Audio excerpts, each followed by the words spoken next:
Hi everyone, this is Pammi Chaudhary and आज का हमारा जो टॉपिक है वो है corporate tax planning.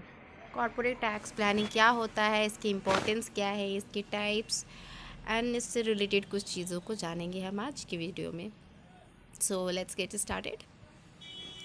Corporate tax start करने से पहले टैक्स के बारे में थोड़ा सा जानना बहुत ज़रूरी है। टैक्स पता होगा तभी तो आपको पता चलेगा टैक्स प्लानिंग क्या होता है, कॉरपोरेट टैक्स क्या होता है, उसमें क्या क्या चीज़ें आती है। सो टैक्स क्या होता है? Tax is a mandatory fee or a financial charge levied by any government on an individual or an organisation to collect revenue for public works providing the best facility and infrastructure. पहले tax जान लेते हैं कि tax आया कहाँ से। Tax जो है एक टैक्सो वर्ड से बना है, जो कि एक लैटिन वर्ड होता है टैक्सो, एंड इसका जो मतलब मीनिंग होता है वो है सम ऑफ मनी, रेट और सम ऑफ मनी। ये एक मैंडेटरी फ़ी होता है। मैंडेटरी का मतलब कंपलसरी, आपको देना ही देना है वाला। ये एक कंपलसरी फ़ी होता है जो, और फाइनेंशियल चार्ज होता है जो कि गवर्नमेंट आप पे लागू करती है, इम्पोज करती है। या फिर आप इंडिविजुअल पर्सन हो, किसी ऑर्गेनाइजेशन में काम करते हो, कहीं भी काम करते हो, ईच एंड इंडिविजुअल जो सिटीज़न है कंट्री का, उसे ये जो टैक्स है वो पे करना पड़ता है। देन हमारे पास है नेक्स्ट टॉपिक, हमारा जो है वो है tax planning. Tax planning is an arrangement of one's financial affairs in such a way that without violating in any the legal provisions of an act, full advantage is taken of all exemptions, deductions, rebate and relief permitted under the act, so that the burden of the taxation on an assessee as far as possible the least. Tax planning एक arrangement है एक financial affair का, कुछ इस तरह से कि आप बिना कोई भी गवर्नमेंट या लीगल रूल जो होता है ना उसे तोड़े, किसी बिना रूल को तोड़े, किसी नियम को तोड़े हुए आप उसका फुल एडवांटेज ले सको। उस जो बहुत हाई, कुछ लोग का टैक्स बहुत ज़्यादा, उनकी इनकम से भी ज़्यादा चला जाता है, तो वो कैसे बचाएंगे अपने टैक्स को? ये सारी चीज़ें टैक्स प्लानिंग में की जाती है। आप अपने टैक्स को कम कैसे कर सकते हैं, कुछ एक लीगल वे है ये एक टैक्स प्लानिंग, जिसमें आप अपने टैक्स को कम कर सकते हैं, कम से कम पे करना पड़े अपने टैक्स को, वो कर सकते हैं। Taxation is used by the government to raise revenue for its operations and infrastructure, welfare, education, defense. Taxation क्या करता है? गवर्नमेंट क्या करती है? टैक्स थ्रू द टैक्सेशन, जो वो टैक्स कलेक्ट करती है, वो क्या करती है कि उसे वीकर सेक्शन ऑफ सोसाइटी को डेवलप करने के लिए यूज़ करते हैं।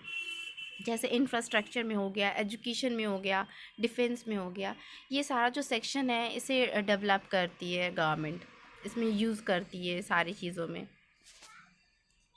So next importance tax planning का जान लेते हैं। पहला इसका इम्पोर्टेंस है, it promotes the economic development of a country. अभी जैसा हमने आपको बताया, जो टैक्स मनी रहता है उसे गवर्नमेंट क्या करती है, हमारे सोसाइटी के डेवलपमेंट के लिए यूज़ करती है, वीकर सेक्शन को स्ट्रॉन्ग बनाती है। जब वीकर सेक्शन हमारा सोसाइटी का स्ट्रॉन्ग हो जाएगा, ऑब्वियसली वो इनडायरेक्टली इकोनॉमिक डेवलपमेंट में हेल्पफुल रहेगा। देन है, it helps in reduction of tax liability. जो डेप्ट होता है, टैक्स लाइबिलिटी होती है, उसे कम करने में मदद करता है tax planning. It helps in minimisation of litigation. Litigation जो होता है, जुडिशियल हरासमेंट, वो उससे बचने का एक तरीका है टैक्स प्लानिंग, कि आपका वो आपके पैसे को सेव करता है, आपको टैक्स को कम करता है। इससे आप रेगुलर टैक्स पे करोगे बिना टैक्स चोरी किए हुए। Then it helps in productive investment. Obviously पैसा बचेगा आपका तो आपका इन्वेस्टमेंट अच्छी जाएगी, प्रोडक्टिव इन्वेस्टमेंट आप अच्छी करोगे। It helps in healthy growth of economy. अब फर्स्ट पॉइंट में था इकोनॉमिक डेवलपमेंट ऑफ कंट्री। जब इकोनॉमिक डेवलपमेंट होगा कंट्री का तो हेल्दी ग्रोथ भी होगी obviously. Then it helps in economic stability. जैसा हमारा कंट्री में आप जानते हैं कि पूरे साल कुछ ना कुछ फेस्टिवल चलता रहता है, तो मार्केट में क्या होता है, मनी फ़्लो कंटिन्यू करता रहता है। तो ये भी एक रीज़न है कि इकोनॉमिक स्टेबिलिटी आती है। पर सिर्फ यही एक रीज़न से नहीं आती। आप टैक्स प्लानिंग अच्छी करोगे साल के शुरुआत में, साल के अंत तक आप अगर एक अच्छी टैक्स प्लानिंग कर पाते हो तो इससे आप क्या करोगे कि कुछ पैसे सेव कर लोगे। सेव करोगे तो आपकी इकोनॉमिक स्टेबिलिटी आएगी उससे। It reduce tax rate. इतने सारे पॉइंट्स पढ़ने के बाद तुम समझ ही गए कि हमारे टैक्स रेट को कम करता है tax planning. And it helps in leverage productivity and financial growth. Leverage productivity and financial growth में मदद करता है ये हमें मतलब ज़्यादा से ज़्यादा प्रॉफिट जो होता है ना, लाभ उठाने में हेल्प करता है हमारी। हाँ, देन मूव करते हैं types of tax planning. Tax planning के टाइप्स क्या क्या हो सकते हैं। तो पहला है short range and long range tax planning, permissive tax planning and purposive tax planning. ये 3 इम्पॉर्टेंट टाइप्स है टैक्स प्लानिंग के। तो first one is long range and short range tax planning. Long range tax planning क्या होती है कि financial year के starting में आप जो प्लानिंग करते हो कि हाँ ये मुझे पूरे साल इस टैक्स प्लानिंग को चलाना है। अगर मैंने पूरे साल इस प्लानिंग को फॉलो किया तो हो सकता है कि फाइनेंशियल ईयर के एंड तक मैं बहुत ज़्यादा से ज़्यादा सेव कर सकता हूँ अपने टैक्स को, और बहुत सारी चीज़ों का फ़ायदा उठा सकता हूँ गवर्नमेंट की स्कीम का, जिससे मेरा टैक्स कम हो सके। एंड शॉर्ट रेंज क्या होता है कि eight the end of financial year आप कुछ प्लान करते हो कि हाँ चलो इतना सारा ये सारा मेरा लॉन्ग टर्म वाला काम नहीं आया, तो शॉर्ट टर्म आप यूज़ करते हो, और उसमें एट ए टाइम जो आपने यूज़ किया टैक्स प्लानिंग इंस्ट्रूमेंट, तो वो आपका क्या बोलता है, जो सेव कर लेता है आपके टैक्स को, रिड्यूस करता है टैक्स को, वो कहलाता है शॉर्ट रेंज टैक्स प्लानिंग। सो थोड़ा सा इसका डेफिनेशन भी देख लेते हैं। Planning done at A start and and of the physical year. Long range and short range planning जो होता है स्टार्ट में और एंड में किया जाता है फिजिकल ईयर के। Short range tax planning is a planning which means the planning thought of and executed at the end of income year to reduce taxable income in a legal way. जैसा अभी मैंने आपको बताया कि short range end of the financial year के end में किया जाता है प्लानिंग। एट ए टाइम आपको बहुत ज़्यादा टैक्स बढ़ गया, जो आपने प्लान किया वो ज़्यादा हो गया, कम नहीं हो पाया, तो आप eight the end of financial year के क्या करते हो, शॉर्ट रेंज टैक्स प्लानिंग का यूज़ करते हो अपने टैक्स को रिड्यूस करने के लिए। Long range tax planning is a planning chalked out at the beginning of the income year to be followed around the year. This type of planning does not help immediately. Long range tax planning क्या होता है, एक outline बनाता है इंसान, एक map बनाता है, एक रफ़ आइडिया बनाता है कि हाँ मुझे ये पूरे साल फॉलो करना है, अगर ऐसा ऐसा मैंने फॉलो किया तो ये पूरे साल में मेरा टैक्सेशन मुझे ज़्यादा पे नहीं करना पड़ेगा। आप एक पूरा रिपोर्ट बना लेते हो, एक आइडिया ले लेते हो, तो वो क्या होता है लॉन्ग रेंज टैक्स प्लानिंग। पर ये ज़रूरी नहीं है, आप इसे इमिडिएटली अप्लाई नहीं कर सकते हो, क्योंकि ये हमेशा फाइनेंशियल ईयर के स्टार्टिंग में किया जाता है, बिगनिंग में। In case of short range planning but is likely to help in the long run. Short range planning काम आता है, पर लॉन्ग रन प्लानिंग भी कभी कभी काम कर जाता है। In other words, we can also say that short range tax planning is for saving tax and we can apply it immediately. हम उसे शॉर्ट रेंज टैक्स प्लानिंग को इमिडिएटली अप्लाई कर सकते हैं और टैक्स को सेव करने के लिए अप्लाई करते हैं अगर बहुत ज़्यादा आ गया तो। एंड लॉन्ग रेंज क्या होता है कि पहले करते हैं यूज़, हमेशा बिगनिंग में उसे अप्लाई करते हैं throughout the year. Next we have permissive tax planning. Permissive tax planning is a method involves planning under various provisions of Indian taxation law. Tax planning in India offers several provisions such as deductions, exemptions, contributions, and incentive. It means making tax saving investment to avail various tax concessions, the various deductions and extra exemptions that are available under the law. Primitive tax planning क्या है, एक method होता है।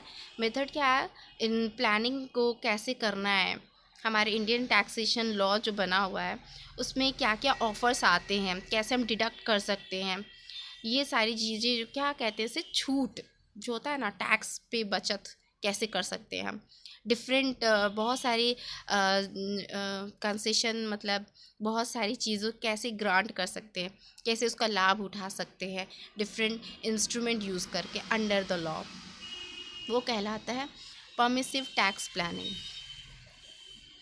Then we have purposive tax planning.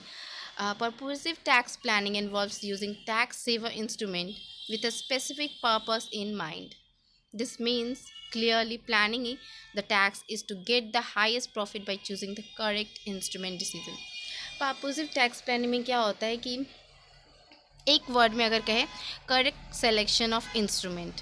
एक ऐसा आप प्रपोजिव tax plan को कह सकते हैं कि हम अपने तरीके से एक करेक्ट सिलेक्शन, करेक्ट चीज़ें को चूज़ करते हैं, इंस्ट्रूमेंट को, कि कैसे कहाँ इन्वेस्ट करें कि बहुत ज़्यादा से ज़्यादा हम उससे प्रॉफिट गेन कर सकते हैं। तो ये कहलाता है पर्पोजिव टैक्स प्लानिंग। कौन सा इंस्ट्रूमेंट चूज़ करेंगे जिससे ज़्यादा टैक्स पे ना करना पड़े और उससे प्रॉफिट ज़्यादा है, ये रहता है पर्पोजिव में। देन ऑब्जेक्टिव में आ जाते हैं इसके। ऑब्जेक्टिव ऑफ टैक्सेशन, पहला है मिनिमम लिटिगेशन। मिनिमम लिटिगेशन मतलब क्या होता है, ये कि आप टैक्स कैसे प्लान करते हो, प्लानिंग ऑफ टैक्सेस कैसे करते हो कि आप बेनिफिट उठा सकते हो, अवेल कर सकते हो सर्विसेज को, जो हमारे लीगल एडवाइज़र है उससे लेकर कि बिना किसी लॉ को तोड़े हुए आप कैसे कम कर सकते हो अपने टैक्स को। It is generally saves you from the judicial harassment, आपको जुडिशियल हरासमेंट से बचाता है। Then second is reduction of tax liability, आपका जो टैक्स डेब्ट है उसे कम करने में आपकी हेल्प करता है tax planning. Then productive investment, अब आपका टैक्स प्लानिंग कम हो जाएगा तो इन्वेस्टमेंट में आपका प्रोडक्टिव ज़्यादा बढ़ेगा, आपका रुझान उसमें ज़्यादा जाएगा, आप अच्छा प्लानिंग कर सकते हो। हेल्दी ग्रोथ ऑफ इकोनॉमी, अब जितना भी टैक्सेशन गवर्नमेंट क्या करता है, सेव करता है, तो टैक्स मनी को क्या करता है, वीकर सेक्शन ऑफ सोसाइटी जो है ना हमारा, उधर यूज़ करता है, डेवलपमेंट ऑफ कंट्री में यूज़ करता है। जब ये सारा चीज़ें सही हो जाएगी तो ऑब्वियसली हेल्दी ग्रोथ होगा इकोनॉमी का। टैक्सेशन जो होता है ना, वो क्या करता है, इकोनॉमिक स्टेबिलिटी लाता है। अगर आप कम टैक्स पे करते हो अंडर द लॉ, बिना कर चोरी किए हुए अगर आप टैक्स पे करते हो, तो वो आपका क्या करता है, पर्सनल इकोनॉमिक जो है आपका लेवल, वो स्टेबल करता है। Then we have tax avoidance. Tax avoidance क्या होता है, tax avoidance means reducing your tax liability without breaking any law. It is basically finding the loophole that exempts you from paying taxes and it is not strictly illegal. Taxation क्या करता है कि under the law आपको एक बहुत अच्छा क्या कह सकते हैं, एक इंस्ट्रूमेंट प्रोवाइड करता है, एक वे प्रोवाइड करता है जिससे आप अपने टैक्स को रिड्यूस कर सकते हो। अवॉइड करना, तो अवॉइडेंस का मतलब तो आप लोग जानते ही होंगे इसकी मीनिंग, कि आप उसे अवॉइड कर सकते हो हैवी टैक्स पे करने से, but under the law. And ये आपको एक ऐसे कहते हैं ना, एक ऐसी, आप बंद कमरे में हो, आपको एक विंडो मिल जाता है उससे बाहर निकलने का, just like that tax avoidance बिल्कुल वैसे ही है कि ये आपके लिए एक लूप होल, मतलब एक ऐसा बाहर निकलने का रास्ता देता है कि आप बहुत हैवी टैक्स पे करने से बच सकते हो। Objective of tax avoidance is to reduce tax liability by applying the script of law. इसका मेन ऑब्जेक्टिव क्या है, आपके टैक्स लाइबिलिटी को कम करना अकॉर्डिंग टू लॉ, नियमानुसार, कानून के हिसाब से आपकी टैक्स लाइबिलिटी को कम किया जाता है। And there is no tax as on long term gains, adult children are big tax saver, deduction available in case of minor child, so the mandatory. ये सारे एग्जाम्पल है कि कैसे अपने टैक्स को आप बचा सकते हो, कैसे अवॉइड कर सकते हो। And the main consequences of tax avoidance is that deferment of tax liability, मतलब आप अपने टैक्स लाइबिलिटी को कैसे टाल सकते हो, कम कर सकते हैं, अवॉइड कर सकते हो। Next we have tax evasion. Tax evasion means reducing tax liability by using legal ways, by using illegal ways. It is a method or unlawful attempt to reduce tax liability of taxpayer. Tax liability क्या होता है, tax इवेंशन क्या होता है कि इसमें भी जो एसएससी होता है वो अपने टैक्स को रिड्यूस करता है, टैक्स लाइबिलिटी को, but they are getting the illegal way. पर वो क्या बोलते हैं, आई मीन क्या कह सकते हैं कि वो इलीगल तरीक़ों को अपनाते हैं और टैक्स लाइबिलिटी को कम करते हैं। Tax evasion can be deemed as a form of tax fraud. Tax evasion को हम टैक्स फ्रॉड भी कह सकते हैं, क्योंकि आप गवर्नमेंट से अपने जो आपका फाइनेंशियल जो इनकम है उसे छुपाते हो, अपने टैक्स को कम करने के लिए बहुत सारी चीज़ों को शो नहीं करते हो, तो ये एक तरह से फ्रॉड भी कहा जा सकता है। The objective of tax evasion is to reduce tax liability by exercising unfair means. The objective of tax evasion can be deemed as a form of fraud, जैसे अभी मैंने आपको बताया, इसे एक तरह से टैक्स फ्रॉड भी कह सकते हैं। So it is a the objective of tax evasion is to reduce tax liability by using exercising unfair means. Tax objective क्या होता है, इसका जो मेन ऑब्जेक्टिव है वो है टैक्स लाइबिलिटी को कम करना, बट अनफेयर मीन्स में मतलब गलत तरीके से शो करना, गलत तरीके से टैक्स लाइबिलिटी को कम करना। For example by making false statement, गलत रिपोर्ट दिखाना, गलत स्टेटमेंट दिखाना, जो आपका फाइनेंशियल इनकम है वो गलत दिखाना, अपनी प्रॉपर्टी को, कुछ प्रॉपर्टी को छुपा लेना, हाइडिंग इम्पॉर्टेंट डॉक्यूमेंट्स, कुछ इम्पॉर्टेंट डॉक्यूमेंट्स को छुपा कर, by mentioning complaint records of all transaction. आप बहुत सारी गलत चीज़ों को शो करते हैं, गलत ट्रांजेक्शन दिखाते हैं। ये सारे एग्जांपल्स है टैक्स इवेंशन के। एंड ऑब्वियसली इसके कॉन्सिक्वेंसेस भी बहुत ही अकॉर्डिंग टू द इन्वेंशन, जैसे कि आप अकॉर्डिंग टू आप जैसा काम करोगे वैसा तो आपको फल मिलेगा ही। इसका आउटपुट भी जो है वो इसी तरह है, आपको पेनल्टी पे करना पड़ सकता है और इम्प्रिजनमेंट हो सकती है, जेल हो सकता है आप कर की चोरी में, क्योंकि ये एक क्रिमिनल एक्ट माना जाता है कर की चोरी। So guys, thank you for watching my video. I hope you like it.